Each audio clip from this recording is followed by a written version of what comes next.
Physically सबसे ज़्यादा demanding sport अगर मैंने कोई देखा है तो मैंने टग ऑफ वॉर ही देखा है। अगर एक इंसान गिव अप करेगा तो बाकी 7 लोगों को लॉस होगा उसका। थिंक मैं 6 या 7 महीने या 8 महीने में मैंने पहला नेशनल खेला था, जब मैंने पहली बार रोप पकड़ी थी। उसके बाद तो वही था कि जैसे हमारे मैचेस बैक टू बैक करवाएंगे, वो अपने मैचेस थोड़ी ईजी टीम्स के साथ करवाएंगे, हमारे मैचेस थोड़े टफ टीम्स के साथ करवाएंगे। हमें पता था ये होने वाला है। मैं स्माइल कर रहा होता हूँ उनको देख के कि उनको लगे कि हम इतनी ताकत लगा रहे हैं और ये फिर भी स्माइल कर रहा है। एटलीस्ट उनका मोरल डाउन होता है।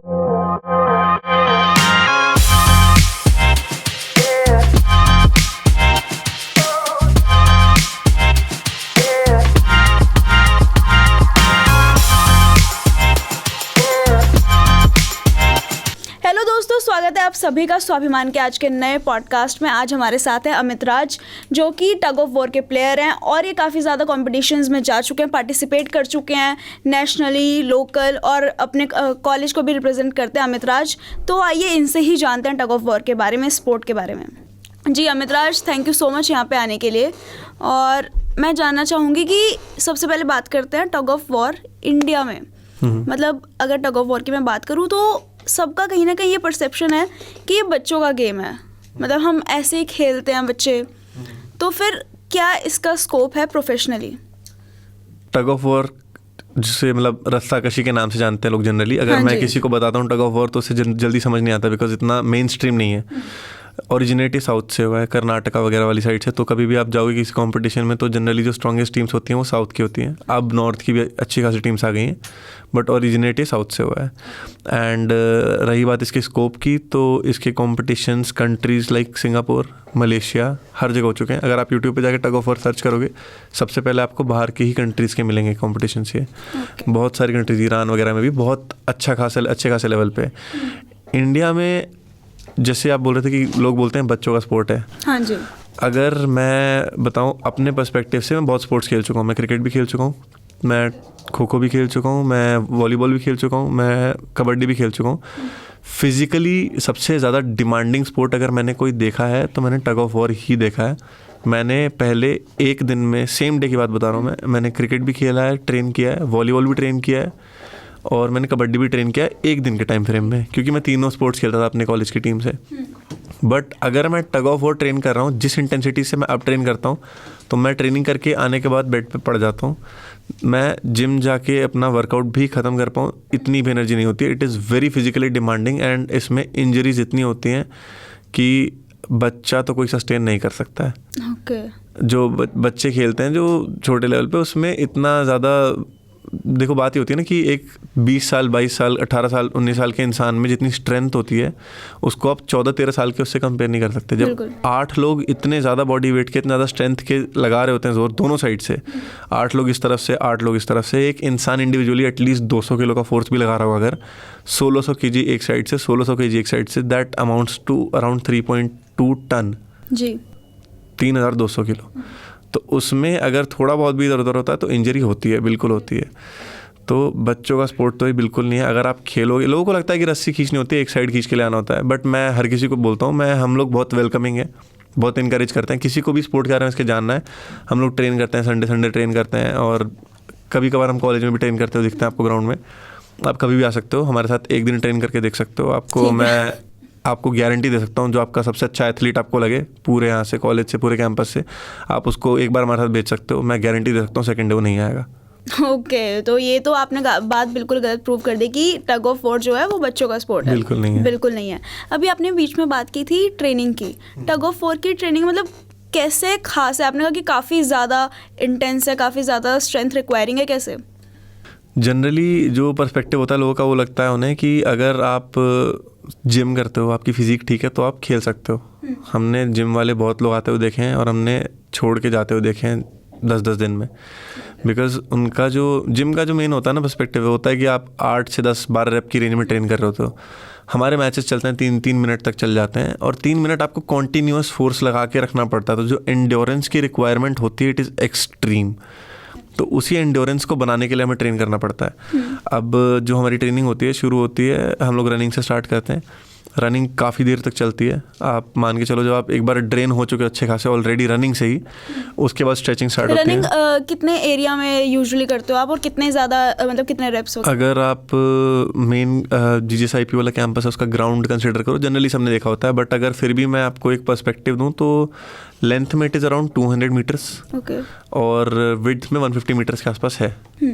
उसके बाहर एक रोड चल रही है, आपने देखा होगा, हाँ जी, है ना, जो पूरे सोसाइटीज़ के थ्रू जा रही है, तो हम उस रोड पे रनिंग करते हैं, उससे भी बड़ा रेडियस हो जाता है। तो उसके 5 या 6 राउंड लगाते हैं आराम से। हमारे साथ लड़कियां भी कर रही होती सेम ट्रेनिंग, ठीक है। एंड उसके बाद फिर 2 मिनट का रेस्ट होता है, फिर हमारी स्ट्रेचिंग वगैरह स्टार्ट होती है। स्ट्रेचिंग वगैरह करिए आपने अपनी बॉडी की, स्ट्रेचिंग बहुत ज़रूरी है, जिससे मतलब इंजरीज काफ़ी प्रिवेंट हो जाती हैं, क्योंकि बैक का बहुत बड़ा रोल होता है टग ऑफ वॉर। बैक का भी बहुत बड़ा रोल है, आपके जॉइंट्स वगैरह बहुत, उन सब के लिए बहुत इंपॉर्टेंट है स्ट्रेचिंग। हाँ जी। स्ट्रेचिंग करते हैं, उसके बाद फिर हमने कुछ अपने शोल्डर्स वगैरह सबकी मोबिलिटी करी, और उसके बाद फिर हम स्क्वाट्स करते हैं कुछ टाइम तक।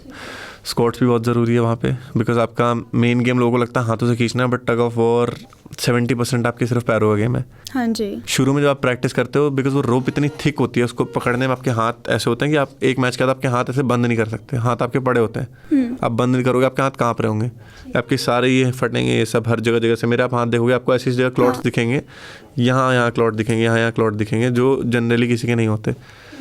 बट आपके हाथ इतने स्ट्रांग हो जाते हैं एक पॉइंट के बाद कि आपको हाथों से फ़र्क नहीं पड़ता। आप पकड़ के अगर खड़े हो रोप तो you are dead at the rope, आपकी शक्ल देख के कोई बता नहीं सकता। हम 20-20, 25-25 मिनट रोप पे ऐसे पड़े होते हैं, मई जून की धूप में। मई जून की धूप में मैं यही हुडी पहन के मैं वहाँ पे खड़ा होता हूँ, मोटे मोटे लोअर वगैरह पहन के। हमें कोई फ़र्क नहीं पड़ रहा होता है गर्मी से किसी चीज़ से, वो मेंटालिटी अलग चाहिए होती है उसके लिए। हाँ जी। तो जो ये सारा रनिंग हुआ, हमारा स्ट्रेचिंग वगैरह हुआ, उसके बाद एक हमारे पास रोप होती है जो हमने एक पेड़ के उससे लगा रखी होती है, टांग रखी होती है, तो you can climb that rope up. इससे आपके आर्म्स की स्ट्रेंथ डेवलप होती है, आपके हैंड्स की ग्रिप की स्ट्रेंथ डेवलप होती है। ग्रिप की स्ट्रेंथ बहुत ज़रूरी है, बिकॉज आप अगर खेल रहे हो, रोप आपने पकड़ रखी है और हाथ से अगर स्लिप होती है बार बार, आप ग्रिप वापस चेंज करते हो तो फाउल में काउंट होता है। ओके। तो इसलिए वो ज़रूरी होती है। ग्रिप स्ट्रेंथ के लिए हमने ये ट्रेनिंग करी। उसके बाद फिर एक रोप, हमारे पास लंबी रोप है काफ़ी, उसको हम एक ट्रंक से बांध देते हैं एक पेड़ के, फिर हम उसको लंबे से लेंथ में फैला देते हैं। फिर उसके बाद आप सीक्वेंस में अपने बैक टू बैक आप लगते हो, वहाँ से एक के पीछे एक आप रोप पकड़ के अपना अराउंड ज़मीन अगर ऐसे है तो आप ज़मीन से इतना एंगल पे, like you have to stand like this, okay, इतना एंगल पे आप लटके होते हो पीछे से, and you have to stay there for like 20-25 minutes. ऐसे हम बीच में 5-5 मिनट का गैप लेके 3 सेट्स करते हैं 25-25 मिनट के। ये खत्म होने के बाद थोड़ा रेस्ट लेते हैं, ठीक है, पानी वानी पिया। उसके बाद फिर हमारे मैचेस होते हैं आपस में। जैसे मान लो अगर हमारे उस दिन 20 लोग ट्रेनिंग करने आए हैं तो 20 लोग हम 6 के 3 ग्रुप्स में डिवाइड कर देते हैं। फिर 6 लोग इस साइड, 6 लोग इस साइड, मैचेस चलते हैं हमारे साथ साथ आपस में। हाँ जी। और ऐसे हम लोग कम से कम 7-8 मैच खेल लेते हैं। उसके बाद भी अगर स्ट्रेंथ बची है तो हम एक चीज़ होती है हम चेंजिंग पुल बोलते हैं। कहने का मतलब हमने 10 लोग इस साइड लगा दिए, 10 भी क्या, आप मान लो 5 लोग इस साइड लगा दिए, 5 लोग इस साइड लगा दिए, अब लगे हुए हैं आपको सिर्फ होल्ड करके रखना है, मैच नहीं चल रहा है, आपको होल्ड करके रखना है। जब भी आपकी बॉडी किसी एक की गिव आउट करती है तो वो हट जाता है, उसकी जगह एक फ्रेश इंसान आ जाता है, वो लग जाता है वहाँ पे, and this keeps on going. जैसे जो इंसान हट रहा है फिर चेंज हो रहा है, हट रहा है, चेंज हो रहा है, हट रहा है, चेंज हो रहा है। इससे हमें सबकी इंडिविजुअल स्ट्रेंथ का पता रहता है किस पे कितना ज़्यादा काम करना। ये कितने घंटे का ट्रेनिंग सेशन होता है आपका? हमारा ये 9 बजे शुरू होता था तो ये 2 बजे तक चल जाता था। 10, 11, 12, 1, 2, 5 घंटे, 4-5 घंटे लग जाते थे। वाकई काफ़ी मुश्किल ट्रेनिंग है टग ऑफ वॉर की। काफ़ी मुश्किल ट्रेनिंग है। मैंने जितने स्पोर्ट्स खेले हैं किसी में इतनी इंटेंसिटी की रिक्वायरमेंट नहीं होती जितनी टग ऑफ वॉर में होती है। अब समझ आ रहा है कि नॉर्मल जो जिम करने वाला इंसान है वो क्यों नहीं टग ऑफ वॉर में टिक पाता। बहुत ईजी है जिम करना, बता रहा हूँ, बहुत ईजी है। वो टाइम लोगों को लगता है कि बहुत एक्सक्रूशिएटिंग है, हमारे लिए बहुत ज़्यादा मेहनत करनी हो। मेरे को फ़न लगता है। अगर आप उसके सामने देखोगे इट इज़ लिटरली फ़न कि आप अंदर जाके टाइम पास करके फ़न करके आके। मैं ऐसा नहीं कह रहा जिम वालों को डिमीन नहीं कर रहा, मैं खुद करता हूँ, बहुत हद तक करता हूँ, काफ़ी टाइम से कर रहा हूँ। मेरे को जिम से जो मैंने स्ट्रेंथ डेवलप करी है वो इसमें भी काम आई है, बट यहाँ पे मेंटालिटी बहुत डिफरेंट लगती है। यहाँ पे मैं गिव अप करूँगा, अगर एक इंसान गिव अप करेगा तो बाकी 7 लोगों को लॉस होगा उसका। जी, आप कह रहे थे कि अभी लड़कियों की भी सेम ट्रेनिंग होती है, तो कहीं फ़र्क आता है लड़कियों की ट्रेनिंग और लड़कों की ट्रेनिंग में? थोड़ा बहुत हम लोग डिफ्रेंशिएट कर लेते हैं, बिकॉज देखो आप कुछ भी बोलो, जो बायोलॉजी के हिसाब से आप देख लो, चाहे लड़कियों की बॉडी है लड़कों की बॉडी अलग है बिल्कुल। तो जो स्ट्रेंथ एक 60 किलो का लड़का डिलीवर कर सकता है वो 60 किलो की लड़की जनरली नहीं कर सकती है, क्योंकि बोन डेंसिटी, बहुत सारे फैक्टर्स आते हैं, मसल मास कितना होता है, बहुत सारे फैक्टर्स होते हैं।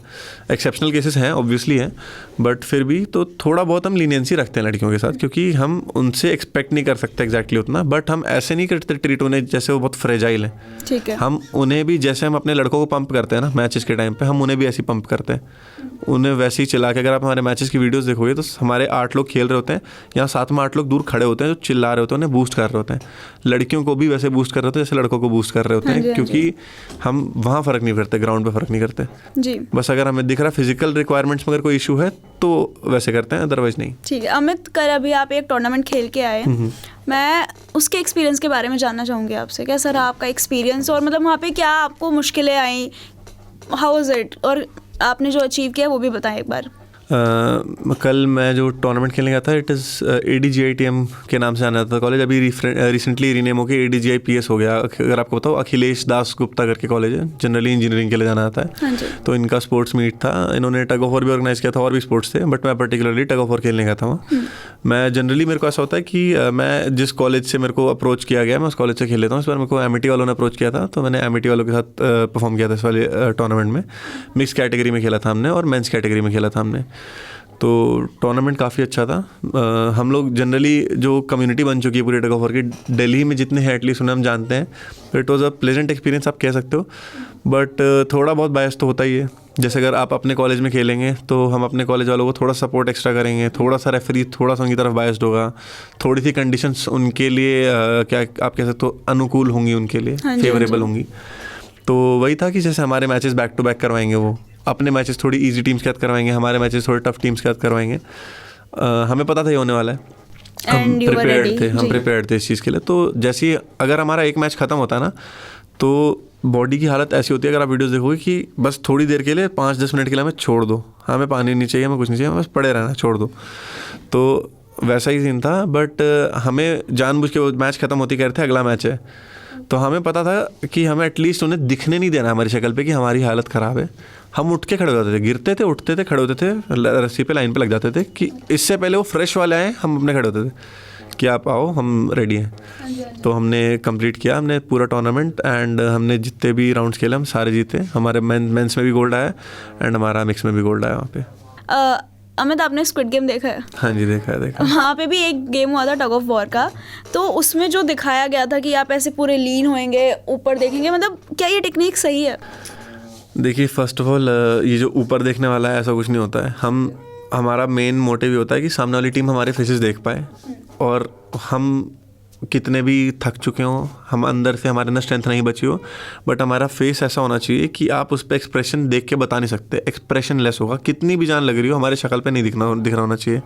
तो हमारे face must be visible to the other team. At least जो फ्रंट पे खेल रहा है, हम फ्रंटर बोलते हैं, मैं जनरली फ्रंट पे ही खेलता हूँ, तो मेरा फेस विजिबल होना चाहिए सामने वाली टीम को। अगर मैं ऊपर देख रहा हूँ, that gives them the impression कि ये बहुत जोर लगा रहा है और ये थकने वाला है। हाँ जी, हाँ जी। तो मेरे को उनको सामने देख के प्लेन फेस देखना है। इनफैक्ट मैं स्माइल कर रहा होता हूँ उनको देख के, कि उनको लगे कि हम इतनी ताकत लगा रहे हैं और ये फिर भी स्माइल कर रहा है, एटलीस्ट उनका मोरल डाउन होता है। हाँ जी।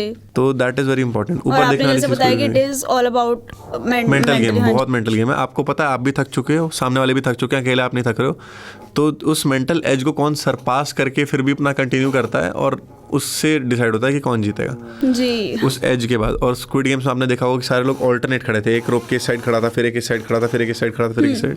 ऐसे नहीं होता है टग ऑफ वॉर में, सारे रोप के इस साइड खड़े होते हैं। रोप आपके राइट साइड पे होती है, आप लोग सारे लेफ्ट साइड में खड़े होते हो। हाँ जी। और एंकर भी, इनफैक्ट जो सबसे पीछे खेलता है उसको एंकर बोलते हैं। They have a jacket on, आपको अलग दिख जाएगी जनरली थोड़ी टीम से। एक बार एक्सप्लेन करना ढंग से। जैकेट ऐसे होती है कि आपकी हाफ स्लीव की तरह होती है, यहाँ से ऐसी जाएगी, इस साइड नहीं होती स्लीव, इस साइड स्लीव होती है, और वो ऐसे कवर करती है आपकी बॉडी को। बहुत हार्ड सरफेस होता है उसका, कंप्रेस नहीं होती जनरली, बिकॉज एंकर को रोप अपने कमर के अराउंड ऐसे लपेट के फिर शोल्डर के ऊपर से लेके जानी होती है। ठीक है। अब वो रोप ऐसी होती है कि अगर नॉर्मली मैं सिर्फ टी शर्ट में या शर्ट या कुछ भी जर्सी पहन के अपनी लपेट लूँगा तो it will bruise my whole body.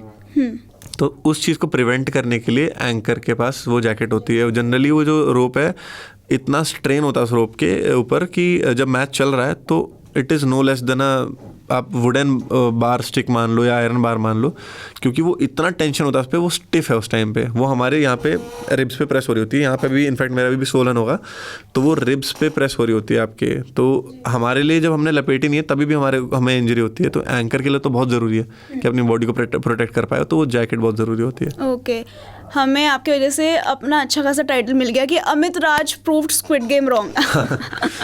ठीक है अमित राज, आप अभी MCA भी कर रहे हैं, राइट? और स्पोर्ट्स भी आप साथ के साथ कर रहे हैं, तो आगे क्या सोचा है आपने, MCA या फिर स्पोर्ट्स? मेरा जो मेन स्ट्रीम जो मेरा टारगेट है वो मेरा मास्टर्स की साइड है। मैं मास्टर्स को ही फेवर करता हूँ अपने। मैं जो स्पोर्ट्स खेल रहा हूँ वो मैं अपने कॉलेज में अथॉरिटीज़ को इन्फॉर्म करके साथ साथ चलता हूँ। हमारे डायरेक्टर सर हैं, उनको भी काफ़ी अच्छे से पता होता है। मैं उनको पर्सनली जब भी मैं कोई अचीवमेंट होती है मेरी तो मैं उनके पास जाता हूँ, हमारी उनके साथ पिक्चर वगैरह होती है, वो पोस्ट करते हैं, प्रॉपर अप्रिशिएट करते हैं उसे। एंड इनफैक्ट जो हमारे मेरे जो HODs वगैरह हैं उनको सबको पता होता है पहले से, तो they all help me and we go hand in hand with that. तो मेरा मेन टारगेट जो मेरा मास्टर्स ही है। स्पोर्ट्स का मेरा ऐसा है कि मेरे को लगता है मेरी लाइफ में अगर किसी भी स्पोर्ट्स का इन्वॉल्वमेंट रहेगा थ्रू एंड थ्रू तो मेरे को अपने ऊपर फिटनेस के ऊपर काम करने की इतनी ज़रूरत नहीं पड़ेगी। प्लस जो कॉम्पिटिटिव एनवायरनमेंट होता है वो मुझे बहुत पसंद है। एक तो टग of war it is mostly like an ego sport, कि आपको पता है कि आपको सामने वाले को डिफीट करना है। अगर आप हार रहे हो तो इसका मतलब है कि आप या फिर आपके टीममेट्स लैक कर रहे हैं, छोड़ रहे हैं अपना, उनका मेंटली इतने स्ट्रांग नहीं है, ऐसा कुछ है। तो that is very important to me. तो मैं कभी भी कोई भी स्पोर्ट्स स्विच कर लेता हूँ। जैसे टग ऑफ वॉर मैंने फर्स्ट टाइम मैंने 2023 में सितंबर में खेला था। मतलब आपको टग ऑफ वॉर स्टार्ट किए हुए ढंग से 2 साल भी नहीं हुआ? नहीं हुआ। तो मैंने सितंबर में खेला था। इनफैक्ट जब मैं पहला नेशनल खेलने गया था वो मई में था, तो आई थिंक मैं 6 या 7 महीने या 8 महीने में मैंने पहला नेशनल खेला था, जब मैंने पहली बार रोप पकड़ी थी उसके बाद से। तो वो सारी मेंटालिटी की बात है। मैंने कभी अपने आप को, जब मैं वहाँ खेलने गया था पहले दिन ट्रेनिंग में, तो मुझे नहीं आता था इतना, मेरे पास बूट्स भी नहीं थे, मुझे पता नहीं था कि बूट्स इतने ज़्यादा ज़रूरी होते हैं वहाँ पे।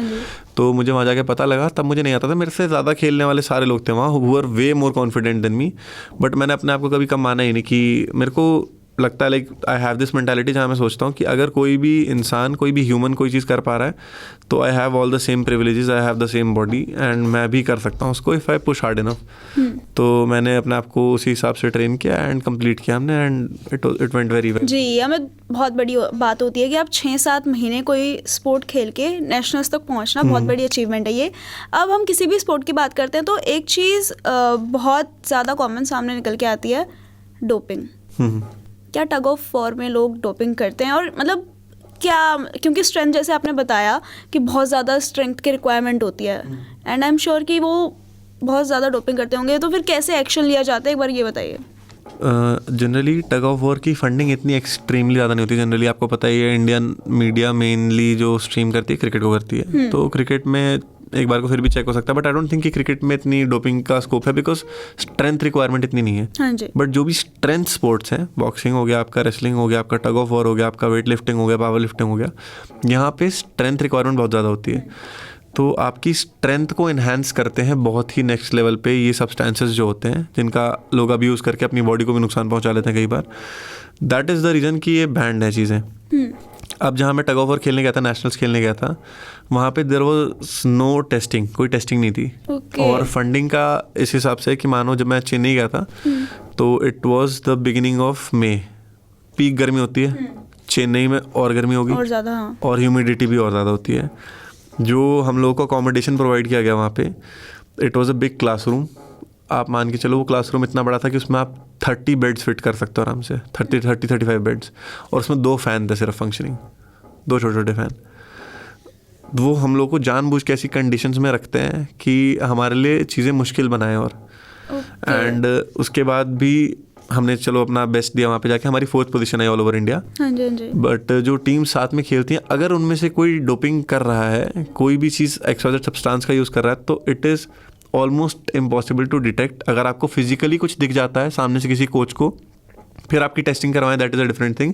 अदरवाइज उतने मास स्केल पे 64 टीम्स की टेस्टिंग उन्होंने नहीं, मेरे को नहीं लगता कि जो बजट उनको मिलता है, जो फंडिंग उनको मिलती है, उसमें पॉसिबल है।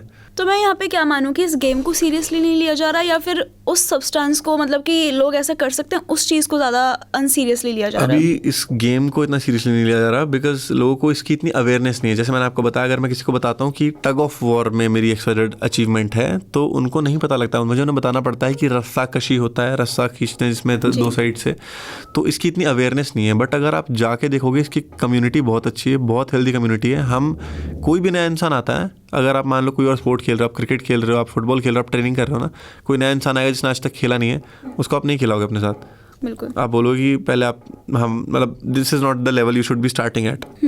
हम किसी को भी ले आते हैं अपने साथ कि ठीक है आप सीखो हमारे साथ, हमें कोई दिक्कत नहीं है, बिकॉज हम चाहते हैं कि ये लोग इस चीज़ को जाने। मैं भी अब आई थिंक मैं इतना यहाँ पे इतना इस्टेब्लिश कर चुका हूँ कि मुझे प्रूव नहीं करना है कुछ यहाँ पे किसी को, बट जितने लोग हैं, मैं यहाँ पे कॉलेज में भी आपको कभी कोई इवेंट होगा तो मैं आपको दिखता हूँ, क्यों, ताकि इसका जो कल्चर है वो थोड़ा बढ़े, थोड़ा और एक्सपैंड हो, ताकि इसके इवेंट्स और लोगों को और पता लगे, बिकॉज इसमें अभी इतना क्राउड नहीं है, तो अपॉर्चुनिटीज़ हैं। इनफैक्ट टग ऑफ वॉर खेल के अगर आपके पास सफिशेंट अचीवमेंट्स हैं, आप बहुत अच्छी सरकारी पोस्ट्स के लिए भी डायरेक्टली एलिजिबल होते हो, जहाँ पे आपको बहुत हैवी कंसेशन मिलता है बाकी चीज़ों में। तो इसकी बस अवेयरनेस कम है, इसकी वजह से इसमें थोड़ी सी फैसिलिटीज़ की कमी है। अदरवाइज़ ऐसा नहीं है कि इसमें फैसिलिटीज़ नहीं मिलती, हमारी यूनिवर्सिटी ही इनफैक्ट हमें बहुत सपोर्ट करती है। इनफैक्ट आप मानो अगर टीम हम जाते हैं वहाँ पे और हम फर्स्ट आते हैं, मान लेते हैं हमारा गोल्ड आता है नेशनल में, तो IPU यूनिवर्सिटी हमारी फ़ीस का अराउंड 70% आपको कंसेशन करके रिफ़ंड कर देती है। आपका 70% आपको रिम्बर्स हो जाता है पूरा इंडिविजुअल। एक बच्चे का अगर मैं बताऊँ अपने ही बेस पे, तो मेरा एटलीस्ट 75,000 80,000 रिम्बर्स हो जाता है। Okay, which is a good amount. जी, मतलब ये तो यूनिवर्सिटी का इनिशिएटिव हो गया टग ऑफ वॉर को, स्पोर्ट्स को प्रमोट करने के लिए। क्या इंडिया इस लेवल पे काम कर रहा है टग ऑफ वॉर को प्रमोट करने के लिए? इंडिया की टीम बिल्कुल जाती है। इंडिया की टीम मलेशिया जाके खेल के आई है। मैं उन लोगों के साथ आई एम प्रिविलेज्ड कि वो लोग मुझे ट्रेन कराए, उन लोगों ने मेरे साथ में, मैं उनके साथ खेला हूँ सेम टीम में बैठ के। जो लोग बाहर जाके रिप्रेजेंट करके आए हैं, जो इतने अच्छे लेवल्स पे खेल चुके हैं, बिल्कुल जाती है। बट अभी इतनी अवेयरनेस नहीं है जिस लेवल पे आप फुटबॉल को देखोगे, जिस लेवल पे आप क्रिकेट को देखोगे, उतनी अवेयरनेस नहीं है। But I definitely see this going far, क्योंकि बाकी कंट्रीज़ में बहुत अवेयरनेस है इसकी, बाकी कंट्रीज़ में बहुत अच्छे लेवल पे हो रहा है, तो इवेंचुअली यहाँ भी होगा, ऐसी बात नहीं है। जो साउथ में इसका कल्चर है, साउथ में it is very like known, काफ़ी लोग इसको जानते हैं, काफ़ी लोग इसको अप्रिशिएट करते हैं। धीरे धीरे नॉर्थ में भी आ रहा है। आप जनरली अगर मैं कल का बताऊँ आपको, जैसे मैं कहीं भी खेलने गया, या फिर मान लो मैं इन कैंपस में जब हमारा स्पोर्ट्स मीट होती है वहाँ खेलने गया, तो जो भीड़ हर जगह होती है, एथलेटिक्स हो रहा है वहाँ, कबड्डी हो रहा है वहाँ, वॉलीबॉल हो रहा है वहाँ, सब हो रहा है वहाँ। टग ऑफ वॉर का एक कोर्ट ऐसे बाहर से रोप लगा के बाउंड किया होता है कि अंदर यहाँ मैच चल रहा है, एक रोप बाउंड कर रखी है, बाहर से सर्कल बना रखा है कि उसके अंदर नहीं आना है। उसके बाहर इतनी भीड़ होती है कि आपको घुस के देखना पड़ता है, आप मुश्किल से देख पाओगे कि मैच चल रहा है जब। जी। तो अच्छी खासी नोन हो रही, धीरे-धीरे बढ़ रहा है धीरे-धीरे। जी, तो आप कब जा रहे हैं इंडिया की तरफ से खेलने? मुश्किल है फ़िलहाल तो, बट देखते हैं अगर ऐसा कभी अपॉर्चुनिटी फिर से आती है, मिलती है, एंड मेरी उस टाइम पे जो सिचुएशन हो, अगर मेरी जो बाउंडिंग्स हैं इसको यूनिवर्सिटी को लेके, अपने कॉलेज को लेके, फैमिली को लेके, वो अलाउ करती है मेरे को, तो मैं डेफिनेटली ट्राई करूँगा। जी, I just hope and pray कि आप भी जाएं एक दिन, इंडिया को रिप्रेजेंट करें। बाकी thank you so much Amit आज आने के लिए, बहुत अच्छा लगा आपसे बात करके, और टग ऑफ वॉर को अच्छे से और करीबी जान के मेरे को बहुत खुशी हुई। Thank you so much. मिलते हैं अगले पॉडकास्ट में नए गेस्ट के साथ, तब तक के लिए देखते रहिए भारती न्यूज़।